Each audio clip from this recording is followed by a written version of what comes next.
स्मरण रहे आप शुभ काम करने जा रहे हैं। 27 जून को 13 जून को होने वाली परीक्षा पास कर सकते हैं। हमें उम्मीद है कि आप 375 या 3 के गुणक में 75 क्वेश्चन बनाए होंगे। आपको बनाना भी चाहिए। तो आप पेपर सॉल्व करें। क्वेश्चन नंबर 1, अधोलिखित में से कौन कौन सा से देश काफी क्लब का सदस्य हैं। ये सा से हैं सिंगुलर और प्लूरल नंबर का संदर्भ है। जैसे मान लो कोई एक ही विकल्प सही, 1 2 3 विकल्प, इस तरीके के कारण। तो काफी क्लब के सदस्य हैं या है, तो 4 विकल्प आपको दिए गए हैं। श्रीलंका, पाकिस्तान, ब्राजील, मध्य अफ्रीकी देश। कूट की सहायता से पहचानिए। देखें, प्रश्न हम प्रक्रिया में आपको बताते रहेंगे कि कुछ प्रश्न कंफ्यूजिंग टाइप के पूछे। अब जैसे काफ़ी क्लब, तो आपके दिमाग में आएगा कि वे देश जहाँ पे काफ़ी का उत्पादन होता होगा, तो ऐसे कुछ कंफ्यूज कराया जाता है। वस्तुतः यहाँ पे काफ़ी उत्पादक देशों से मतलब नहीं है, बल्कि काफ़ी क्लब का मतलब उन देशों से है जो सुरक्षा काउंसिल यूएनओ की जो है सुरक्षा परिषद, सिक्योरिटी काउंसिल की आधारिक रचना में परिवर्तन चाहते हैं, क्योंकि विश्व काफ़ी बदल चुका है। काफ़ी क्लब में 13 सक्रिय देश हैं, जिसमें अर्जेंटीना है, पाकिस्तान है, ऑस्ट्रेलिया है, इटली है, स्पेन है, ऐसे तमाम देश हैं। तो इन देशों का एक क्लब बना। इटली के राजदूत फ्रांसिस्को फुल्सी के नेतृत्व में कि अब जैसे आपने पढ़ा होगा ना, ping pong diplomacy, dinner diplomacy, game diplomacy, तो वैसे जो है काफ़ी पीते हुए इन सदस्य देशों ने इटली के राजदूत फ्रांसिस्को फुल्सी के नेतृत्व में कि सुरक्षा परिषद में परिवर्तन हो, उनके स्थायी सदस्य के अलावा कुछ अस्थायी सदस्य बने, सुरक्षा परिषद का विस्तार हो, तो इन्हीं सदस्यों को कहा गया काफ़ी क्लब के सदस्य, जैसे पाकिस्तान भी है। तो वस्तुतः यह क्लब बना तो इसलिए था कि सुरक्षा परिषद की आधारिक संरचना में विस्तार किया जाएगा, स्वरूप परिवर्तन होगा, ताकि सुरक्षा परिषद यूएनओ और ही व्यवहारिक होकर, प्रगतिशील होकर के विश्व के वर्तमान मुद्दों जो राजनीतिक सामरिक से इतर हों, मानवाधिकार, जलवायु परिवर्तन, आतंकवाद इत्यादि की ओर जाते हों, तो उस पर विचार करें। तो काफ़ी क्लब इस नाते बना था। लेकिन वर्तमान में देखा क्या जा रहा है कि काफ़ी क्लब के सदस्य अपने व्यक्तिगत हित साध रहे हैं। जैसे पाकिस्तान चाहता है कि सिक्योरिटी काउंसिल की अस्थायी सदस्यता भारत को न मिल पाए, ऑस्ट्रेलिया चाहता है कि जापान को न मिल पाए, इटली चाहता है कि जर्मनी को न मिल पाए, अर्जेंटीना चाहता है कि ब्राज़ील को न मिल पाए। तो इस तरीके से काफ़ी क्लब के सदस्य अब अपने निजी एजेंडे इसमें इस्तेमाल कर रहे हैं। तो आप देखेंगे पहला श्रीलंका है, तो श्रीलंका काफ़ी क्लब का सदस्य नहीं है। ब्राज़ील काफ़ी क्लब का सदस्य नहीं है, बल्कि ये यूएनओ में अपना स्थान बनाने के लिए प्रयासरत है। मध्य अफ्रीकी देश, तो कोई भी मध्य अफ्रीकी देश या अफ्रीकी देश तो सिक्योरिटी काउंसिल में है ही नहीं, परमानेंट मेंबर में है ही नहीं। इस नाते भी परिवर्तन चाहिए। लेकिन प्रश्न आप देख के कंफ्यूज करते हैं। मध्य अफ्रीकी देश, अरे यार यहाँ तो काफ़ी होती होगी, श्रीलंका में तो काफ़ी होती ही है, वहाँ तो काफ़ी की खेती एक बार एक शैवाल के इन्वेजन से पूरी काफ़ी की खेती ही नष्ट हो गई थी, इसे रेड रस्ट ऑफ डिजीज कहा गया। तो कुल मिला जुला के कि ब्राज़ील है, अफ्रीका है और श्रीलंका है, आप काफ़ी से कंफ्यूज कर सकते हैं। तो आप बहुधा 1, 3 और 4 पे टिक लगा देंगे, श्रीलंका पे लगा देंगे, तो ये कंफ्यूजिंग है। वस्तुतः काफ़ी क्लब का सदस्य इसमें केवल पाकिस्तान है, और पाकिस्तान काफ़ी क्लब का सदस्य बन करके मूलतः तो इस उद्देश्य के लिए है कि सिक्योरिटी काउंसिल में सुरक्षा परिषद सुधार हो, लेकिन अब उसका ले दे करके एक उद्देश्य है कि सिक्योरिटी काउंसिल में भारत न पहुंच पाए, भारत स्थायी मेंबर न हो पाए, जैसे ऑस्ट्रेलिया जापान के प्रति दृष्टिकोण रखता है। तो प्रश्नों की प्रकृति होती है, प्रश्न थोड़ा सा कंफ्यूज कराने के लिए होते हैं। तो यहाँ पे आप डी विकल्प पर टिक लगाएं, जिसमें लिखा है कि केवल 2, यानी कि इन 4 देशों में काफी क्लब का सदस्य है पाकिस्तान। दूसरा क्वेश्चन है, अनुच्छेद 14 की भाषा में राज्य लोक कल्याण के लिए विधि के समक्ष समता और विधियों के समान संरक्षण के निर्देश एवं दर्शन को अवधारित करेगा, और इसमें इनमें निहित मूल्य, दर्शन, संबंध व अंतर से संबंधित तथ्यों में से कौन सा शामिल नहीं है। तो मूल प्रश्न यह है कि हमारा संविधान अनुच्छेद 14 के तहत जो मूल अधिकारों से संबंध रखता है वह विधि के समक्ष समता और विधियों के समान संरक्षण के निर्देश और दर्शन के तहत लोक कल्याण की स्थापना करना चाहता है, समानता के अधिकार का पोषण करना चाहता है। तो नीचे जो 4 बातें दी गई हैं, यह इनके मूल, दर्शन, संबंध और अंतर को किस प्रकार बताती हैं, और बताती हैं तो कौन सी बात ऐसा नहीं है। पहला पॉइंट है, पहली पदावली वर्तमान है तो दूसरी भविष्य है। देखिए, ये हम बहुत ज्यादा डिटेल में करा चुके हैं। विधि नहीं, विधियां।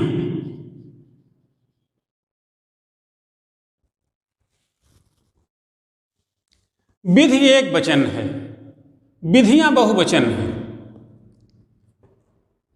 एक अर्थों में भारत एक वचन है, लेकिन दूसरे अर्थों में भारत बहुवचन है। भारत बहुभाषा भाषी है, बहुक्षेत्रीय है, जाति धर्म क्षेत्र की भिन्नताएं हैं, पद पंक्ति प्रतिष्ठा के अंतर है। तो अनुच्छेद 14 की पहली पदावली विधि के समक्ष समता कानून के शासन को अवधारित करती है। ये ब्रितानी अवधारणा रूल्स ऑफ द लॉ पे आधारित है, डाइसी की। कानून के समक्ष समता, कानून का शासन, यानी कि कोई भी व्यक्ति देश की नियमित परमोच्च विधि से ऊपर नहीं है, उसकी पद पंक्ति प्रतिष्ठा चाहे कुछ भी क्यों न हो। तो इसलिए दोनों पदावलियों में अंतर का निर्धारण करते हुए अनवर अली विवाद में सुप्रीम कोर्ट के न्यायाधीश, प्रधान न्यायाधीश पतंजलि शास्त्री कहते हैं कि दोनों पदावलियों में अंतर इतना उलझा हुआ है कि एक करके देखा जाना संभव, अलग करके देखा जाना संभव नहीं है। वो कहते हैं पहली पदावली वर्तमान है तो दूसरी भविष्य। एक और कानून का शासन होगा तो दूसरी ओर राज्य कोई ऐसी विधि नहीं बनाएगा जो लोगों में भेदपूर्ण व्यवहार करे। राज्य किसी का पक्ष नहीं लेगा, वह किसी को लाभकारी स्थिति में नहीं डालेगा। तो राज्य चाहे तो विधि नहीं, विधियां बना सकता है, लेकिन क्यों? लोगों की पद पंक्ति प्रतिष्ठा में अंतर देखते हुए। विदित है कि समाज बीमा एजेंट हैं, मजदूर हैं, किसान हैं, प्रधानमंत्री हैं, डीएम हैं, तमाम तरीके के लोग हैं, तो सबके लिए एक कानून बनाया जाना संभव नहीं। इसी नाते भारत का संविधान अपनी दूसरी पदावली के तहत राज्य को यह अधिकार देता है कि विधि सम्मत प्रयोजनों के लिए अपने नागरिकों में भेद करे। वो रिजर्वेशन दे सकता है, वो महिलाओं बच्चों के लिए कोई खास कानून बना सकता है, वो आयकर के लिए अलग अलग दरें घोषित कर सकता है, पुस्तकालयों को करोन्मुक्ति कर सकता है। यह कल्याण की अवधारणा पर आधारित है। इस तरीके से पहली पदावली वर्तमान है तो दूसरी भविष्य, यह बात सही है। दूसरा, एक और कानून का शासन होगा, दूसरी ओर राज्य कानून का शासन होगा, इसका अभिप्राय विधि के समक्ष समता से। दूसरी ओर राज्य ऐसी कोई विधि नहीं बनाएगा जो समान लोगों को राज्य ऐसी विधि बनाएगा जो समान लोगों को समान संरक्षण प्रदान करे। तो यह बात भी सही है। एक और कानून का शासन होगा, दूसरी ओर राज्य ऐसी विधि बनाएगा जो समान लोगों को समान संरक्षण करे, समानों में समानता देखे, यानी कि विधि के समान संरक्षण विधि के समक्ष समता कानून के शासन की बात करती है, और विधियों का समान संरक्षण कहती है कि जो विधियां बनाई जाएं और उन विधि के अंतर्गत शासित लोगों, पोषित लोगों में किसी भी प्रकार का भेद न हो, यानी कि समानों में समानता, equality in equals, equality before law and equality in equals. तो ए और बी आपका सही होगा। सी, राज्य विधि सम्मत प्रयोजनों के लिए अपने नागरिकों में भेद कर सकता है। अगर आपको याद हो चंपकम दोरई राजन विवाद, जिसमें यह प्रश्न उठा कि भारत का संविधान अनुच्छेद 15 के तहत जाति के आधार पर भेद नहीं करती है, तो जब जाति के आधार पर भेद नहीं करती है तो स्वाभाविक सी बात रिजर्वेशन भी नहीं दिया जाना चाहिए जाति के आधार पर। तो स्मरण है, इसी विवाद के बाद संसद ने अनुच्छेद 15 में खंड 3 और 4 जोड़ा और यह तय किया कि राज्य चाहे तो विधि सम्मत प्रयोजनों के लिए अपने नागरिकों में भेद करे, रिजर्वेशन दे, महिलाओं अशक्तों वृद्धों के लिए कोई अलग कानून बनाए, तो यह लिंग के आधार पर भेद नहीं माना जाएगा, बल्कि पद पंक्ति प्रतिष्ठा के आधार पर भेद माना जाएगा। यानी कि राज्य अपने नागरिकों में भेद कर सकता है, किसी को 30% टैक्स के लिए कह सकता है, किसी को 10% और किसी को टैक्स न देने की छूट कर सकता है। खास पर जैसे कोरोना खास परिस्थितियों में टैक्स की छूट मिल सकती है, तो ये सब सुविधाएं राज्य दे सकता है। राज्य परिस्थितिगत भिन्नता रख सकता है, अपने लोगों में भिन्नता का रख सकता है।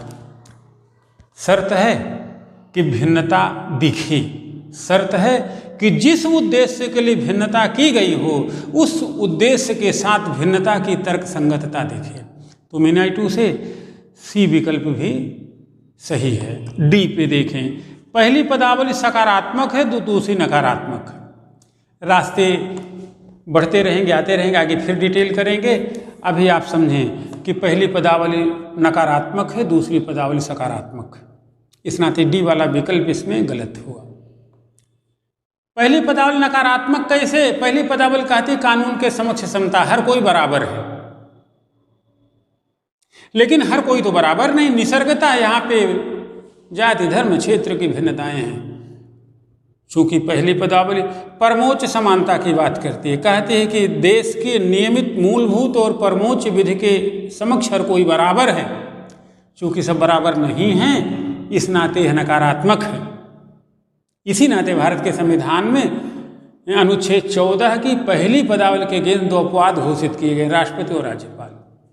तो फिलहाल आप यहाँ पे देखें कि डी वाला विकल्प प्रश्न के संदर्भ में गलत है। जहाँ पहली पदावली विधि के समक्ष समता नकारात्मक है और विधियों का समान संरक्षण दूसरी पदावली सकारात्मक है। तीसरा क्वेश्चन, नीति आयोग का दर्शन 6 भारतीय विभूतियों के विचारों पर आधारित है, इनमें से नीति आयोग में कौन सी विभूति असंबद्ध है? हमने क्लास में बताया होगा डिटेल में। इसे महात्मा गांधी हैं, तमिल कवि तिरुवल्लूर हैं, असमिया कवि शंकर देव हैं, विवेकानंद हैं, डॉक्टर भीमराव अम्बेडकर हैं और पंडित दीनदयाल उपाध्याय हैं। तो स्वाभाविक बात हुई कि इसमें डी वाला विकल्प गलत है, यानी कि APJ कलाम के विचार नीति आयोग से असंगत हैं, असंबद्ध हैं। नेक्स्ट पॉइंट, सुरक्षा परिषद की अस्थायी सदस्यता के लिए G4 के सदस्य। अब G4 के सदस्य आपका भारत है, ब्राज़ील है, जापान है, जर्मनी है। G4 के सदस्य अपनी प्रबल दावेदारी प्रस्तुत कर रहे हैं, किंतु काफ़ी क्लब के सदस्य उनका विरोध कर रहे हैं। जहां पाकिस्तान भारत का विरोध कर रहा है, इटली जर्मनी का विरोध कर रहा है, अर्जेंटीना ब्राज़ील का विरोध कर रहा है। अब आप बताएं कि ऑस्ट्रेलिया किसका विरोध कर रहा है? अभी पहले हम चर्चा कर चुके हैं, तो जापान का विरोध कर रहा है। इस नाते विकल्प डी होगा, उत्तर डी होगा। अब क्वेश्चन नंबर 5, भूख क्या है? What is hunger? तो क्लास में बताएं, decrease the level of glucose, शरीर में ग्लूकोज के मात्रा की कमी भूख का एहसास कराती है। यामा से स्थित इंट्रोसेप्टर ग्लैंड से संबंध रखती है और मस्तिष्क के हाइपोथैलेमस से।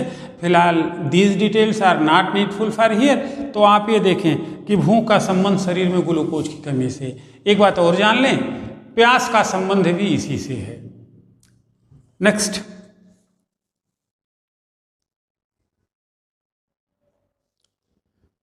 वर्तमान समय में विश्व 2 गुटों विकसित और विकासशील देशों में बंटा हुआ है, लेकिन UNSC United nation security council में केवल चीन ही एक विकासशील देश है, बाकी सब विकसित देश हैं। अफ्रीकियों की तो उपस्थिति ही नहीं है।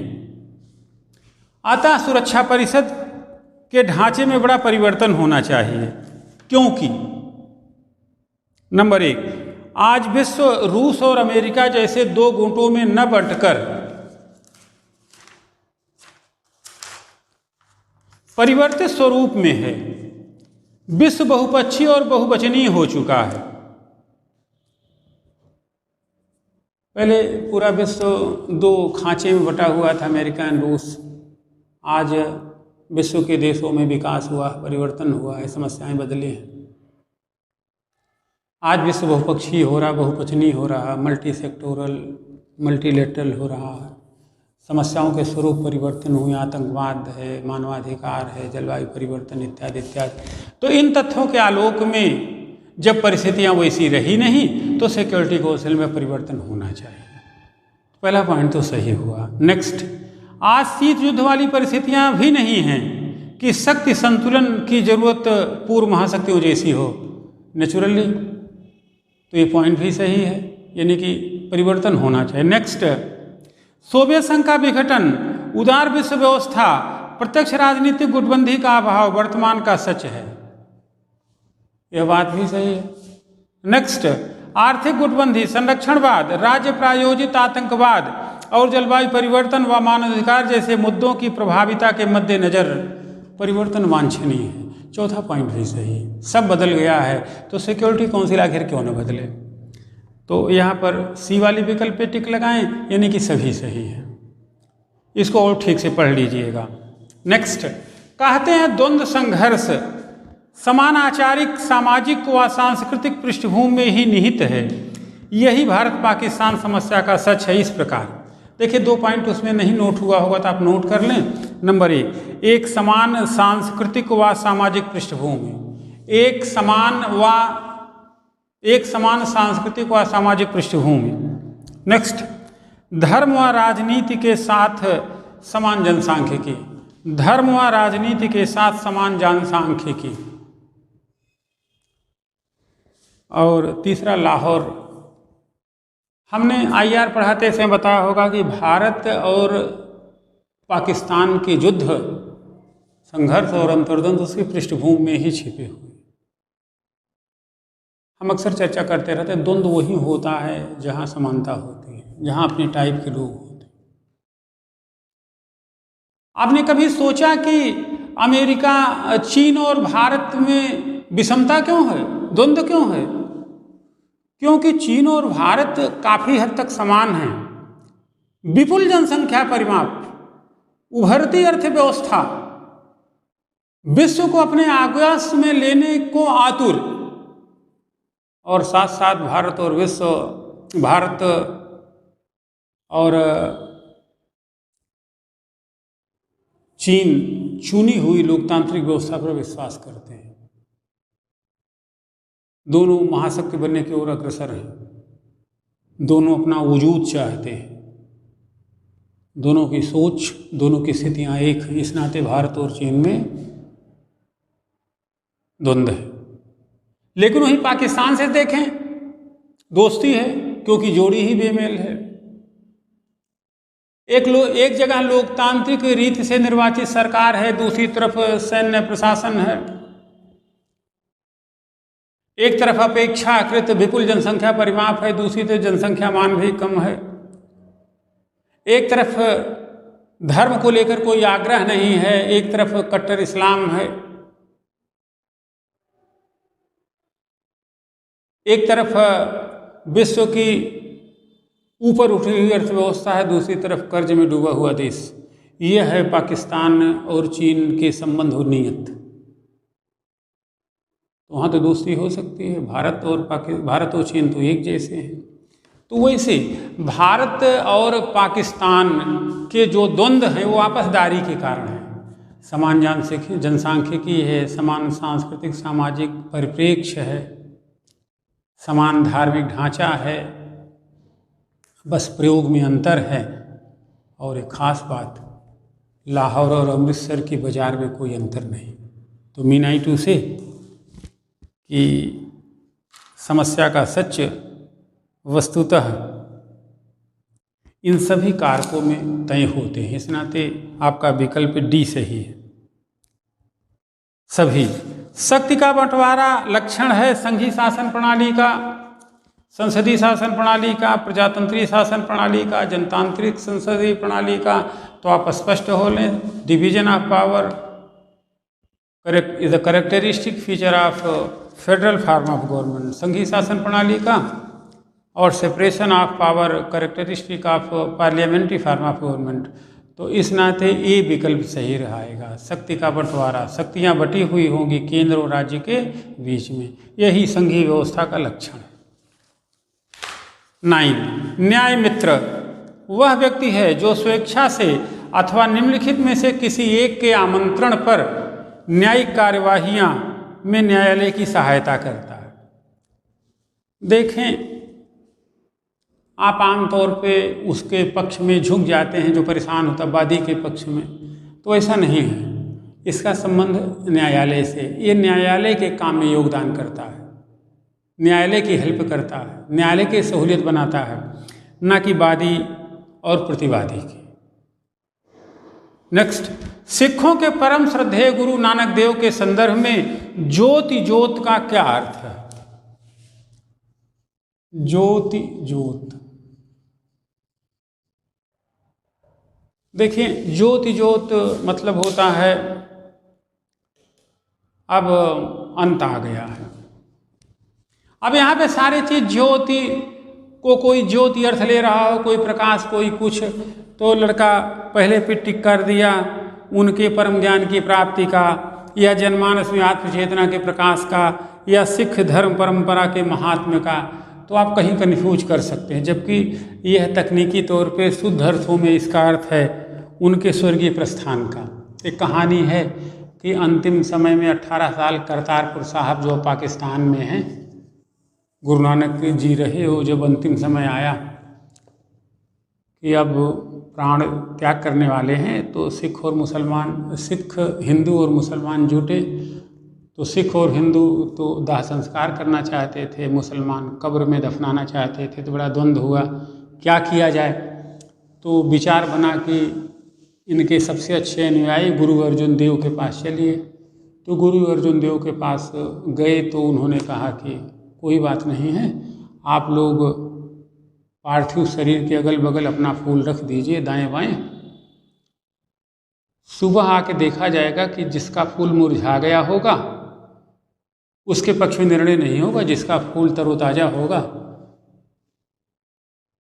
वो अगर हिंदू सिखों का होगा तो वो अपना दाह संस्कार करेगा, और मुसलमानों का होगा तो कब्र।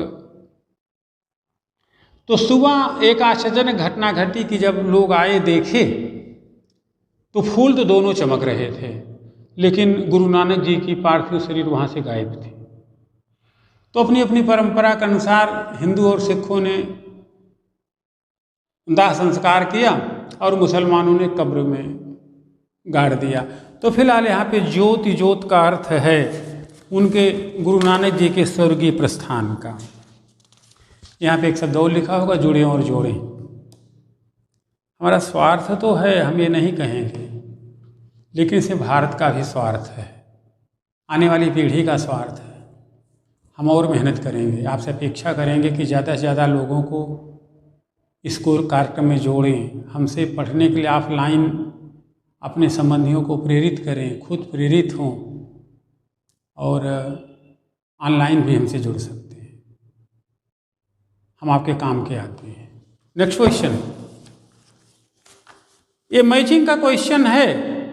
जो महत्व यंत्र सांसें पहिए का है, विज्ञान में अग्नि का है, राजनीति में मत का है, वही महत्व मनुष्य के आर्थिक जीवन में मुद्रा के आविष्कार का है। तो यह स्टेटमेंट क्राउथर का है इकोनॉमिक्स में। जब बहुत सारी मुद्राएं कम वस्तुओं सेवाओं की पीछा करें तो उसे मुद्रास्फीति कहते हैं। यह काराबूरन का स्टेटमेंट है। पूंजीवाद की जमीन पर ही समाजवाद का उदय होता है, कार्ल मार्क्स का स्टेटमेंट है। नियोजन आर्थिक विकास का चेतन प्रयास है, ये जेकोब वीनर का है। यानी कि जेएम कीन्स से जुड़ी हुई अवधारणा कोई इसमें नहीं है। तो इस तरीके से ए इज एफिलिएटेड टू 5, कुल मिला जुला करके विकल्प आपका सही है ए। नेक्स्ट, अधोलिखित विकल्पों पर विचार करते हुए बताइए कि भारतीय संविधान में अनुच्छेद 21 का प्रयोग किस रूप में किया गया है। ए, जीवन भौतिक अस्तित्व मात्र नहीं है, गरिमापूर्ण है जीवन की गुणवत्ता, जीवन की पूर्ण सुरक्षा के लिए। नेक्स्ट, मानव जीवन के अमूर्त रूप की सुरक्षा के लिए। सी, मानव जीवन के मूर्त रूप की सुरक्षा के लिए। डी, प्राण एवं दैहिक स्वतंत्रता। देखिए वहाँ पे कोई मूर्त अमूर्त और गरिमा वरिमा नहीं लिखी हुई। तो मूर्त और अमूर्त के चक्कर में तो आपको पढ़ना ही नहीं है। रही बात गरिमा वाली बात, भौतिक अस्तित्व नहीं है, तो मेनका गांधी के केस में सुप्रीम कोर्ट का यह निर्णय 1978 में जरूर था। लेकिन सहज संयोजन और संपादन के तहत यह कहना कि प्राण एवं दैहिक स्वतंत्रता का अधिकार मूल भाषा में मिला हो, ऐसे सब कुछ अपने आप समाहित है, समाविष्ट है। इस नाते विकल्प के तौर पे आप डी को लगाएं। नेक्स्ट क्वेश्चन, आज का सहेट महेट गांव बौद्ध अनुयायियों की नगरी अचिरावती नदी के किनारे अवस्थित। जब आप पढ़ेंगे, इतिहास पढ़े होंगे, तो यह संदर्भ श्रावस्ती से है, जो आज के नया जिला जिसका हेडक्वार्टर भिनगा है, बहराइच से कटा हुआ, उससे जुड़ा हुआ है। नवनिर्मित जनपद बलरामपुर से 13 किलोमीटर दूरी पे बहराइच रोड पर है। और यह जो आज राप्ती नदी बह रही है, यही प्राचीन की अचिरावती है। तो दीज फैक्ट्स श्रावस्ती से संबंधित है। इस प्रकार आप बी पे टिकट लगाएं।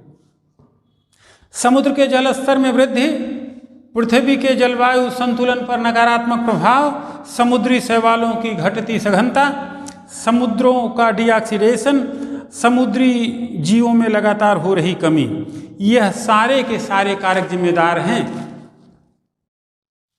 गर्मी बढ़ाने के, ओशन वार्मिंग के। तो आप डी पे टिक लगाएं। अगला नंबर 1, कार्य संस्कृति का अभाव। नंबर 2, अकुशल प्रबंधन एवं अत्यधिक कर्मचारी। नंबर 3, न्यून उपरिव्यय। नंबर 4, दोषपूर्ण लेखा समीक्षा प्रणाली। तो पूछा यह गया कि इसमें विनिवेश क्यों किया, किन कारणों से किया जा रहा है। तो देखिए, भारत की तो समस्या ही कोई काम नहीं करना चाहता, इसी नाते सब गड़बड़ है, इसी नाते भ्रष्टाचार है। तो पहला भी सही है, दूसरा भी सही है, चौथा भी सही है। लिखत पढ़त हमारे यहाँ गलत है, बहुत गलत है, खूब गलत है। न्यून उपरिव्यय, इसे अत्यधिक उपरिव्यय कहें। हमारे यहाँ रख रखाव पे ज़्यादा खर्चा हो रहा है। किसी सुधीजन ने कहा कि राजकोषीय घाटा असल में प्रशासनिक व्यवस्था से उपजा हुआ घाटा है, अब यही है उपरिव्यय। तो इस नाते तीसरे पॉइंट की जगह अगर अधिक उपरिव्यय हो तो यह भी सही हो जाएगा। इस प्रकार से विनिवेश के लिए जिम्मेदार कारण हैं 1, 2 और 4, यानी कि न्यून उपरिव्यय इसमें नहीं आएगा, यानी कि सी विकल्प सही है। अधोलिखित में से कौन सा जोड़ा बेमेल है। प्रमुख सहजीवन उदाहरण, अधिपादक का उदाहरण आर्किड है, करेक्ट। मायरीमुकी मिले, फिली उच्च पादपों की जड़ और चींटी सही है।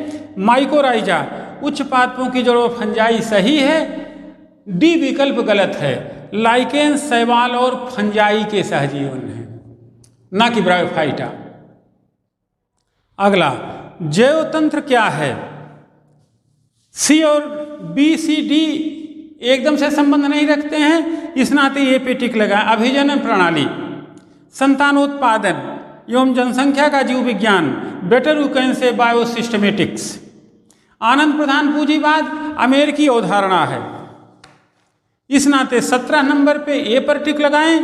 18 नंबर आनंद प्रधान पूंजीवाद अमेरिकी अवधारणा है। आनंद प्रधान पूंजीवाद को अच्छे से समझने के लिए हमारा वीडियो देखें, आनंद प्रधान पूंजीवाद का। उपभोक्ता संरक्षण कानून न कहा कि बल्कि अधिनियम कहें, थोड़ा सा परिवर्तन कर लें, में कौन सा तथ्य शामिल नहीं है तो आप जान लें कि सारे तथ्य शामिल हैं। ABCD, इस नाते उपरोक्त में से कोई नहीं, चूंकि ए भी शामिल है, बी भी शामिल है, सी भी शामिल है, पढ़ लें आप, तो डी वाला विकल्प इसमें उत्तर होगा। लेकिन अब यह है नियम के रूप में परिवर्तित, हम आपसे अपेक्षा करेंगे अधिनियम और नियम ठीक से पढ़ लीजिएगा, एक क्वेश्चन पूछा जाएगा। तो उपभोक्ता संरक्षण अधिनियम 2019 में पहली बात भी शामिल है, ए वाली, बी वाली भी, सी वाली भी, तीनों शामिल है। इस नाते डी वाला विकल्प गलत है। क्वेश्चन नंबर 20, ये संरक्षी पदार्थ हैं, इन्हें प्रतिदिन लेना पड़ता है या लेना चाहिए, ये वृद्धि तत्व हैं, ये फुंक की खोज है। अब ये क्या हो सकते हैं? अब विटामिन से किसी फिजिशियन के पास जाएं जो आपकी नब्ज देख के दवा देता हो, चेहरा देख के, आपकी फिजिकल फिटनेस, वेट देख करके देता हो, तो कहेगा कि भैया विटामिन डेली लेते रहो, क्योंकि ग्रोथ फैक्टर का काम करते हैं, एनर्जी फैक्टर का काम करते हैं, और ये आपके शरीर में ठहरते नहीं, रुकते नहीं हैं, मल मूत्र के सहारे बाहर निकल जाते हैं। इस नाते आपको इन्हों डेली लेना पड़ेगा। प्रोटीन, फैट, कार्बोहाइड्रेट थोड़ा सा आगे पीछे हो सकता है, तो आई मीन टू से अल्टरनेट ए इज करेक्ट, जिसमें संरक्षी पदार्थ लिखा है, जबकि होना चाहिए कि ये संरक्षी पदार्थ नहीं है, यानी कि रिजर्व फूड मटेरियल के रूप में काम नहीं करते हैं। बाकी विटामिन के संबंध में तीनों बातें सही हैं, इन्हें प्रतिदिन लेना पड़ेगा, ये वृद्धि तत्व हैं, ये फुंक की खोज है। नेक्स्ट, अधोलिखित तथ्यों पर विचार कीजिए। अहिंसक सत्याग्रह की बहन, विदेश नीति का मध्यमार्गी दर्शन, साम्यवाद की पक्षधारिता, जीवन के मौलिक संदर्भों की हिमायती, न कि सत्ता की राजनीति। तो गुटनिरपेक्षता का संबंध किससे है? गुटनिरपेक्षता अपने आप बताती है कोई किसी का पक्ष नहीं है, तो अपने आप तीसरा विकल्प निकाल दें। अब बाकी आप देखेंगे कि नज़र दौड़ाएंगे तो आपको लगेगा कि पहले में भी तीसरा है, ए में भी तीसरा है, सी में भी तीसरा है, डी में भी तीसरा है, तो इस नाते आपका सही होगा बी, 1, 2 और 4। गुटनिरपेक्षता अहिंसक सत्याग्रह की बहन है, विदेश नीति का मध्यमार्गी दर्शन है, जीवन के मौलिक संदर्भों की हिमायती है, इसका संबंध सत्ता की राजनीति से नहीं है, तो तीसरा पॉइंट गलत है। नेक्स्ट, अधोलिखित तथ्यों पर विचार करें। नंबर 1, चित्रित विषयों का अलौकिक एवं धार्मिक होना। 2, चटख रंगों का प्रयोग, खासकर लाल, हरा, नीला व काला। तीसरा, महाश्वेता देवी और कल्पना पटवारी प्रमुख चित्रकार। तो आप ये समझ लें कि मधुबनी चित्रकला में धार्मिक विषय तो होते हैं लेकिन अलौकिक विषय नहीं होते हैं, इस नाते पहला विकल्प गलत हो गया। चटख रंग का प्रयोग होता है, दूसरा विकल्प सही है। महाश्वेता देवी साहित्यकार थी, पश्चिम बंगाल से रिलेट करती थी, ज्ञानपीठ पुरस्कार मिला हुआ है।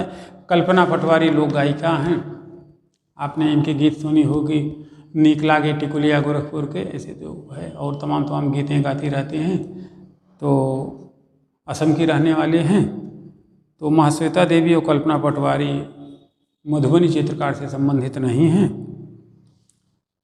बल्कि इसमें सीता देवी और ऐसे और कलाकार लोग हैं, फिलहाल ये 2 नहीं हैं, तो इसमें केवल 2 सही है, चटक रंगों का प्रयोग। अगर केवल धार्मिक होता तो सही होता।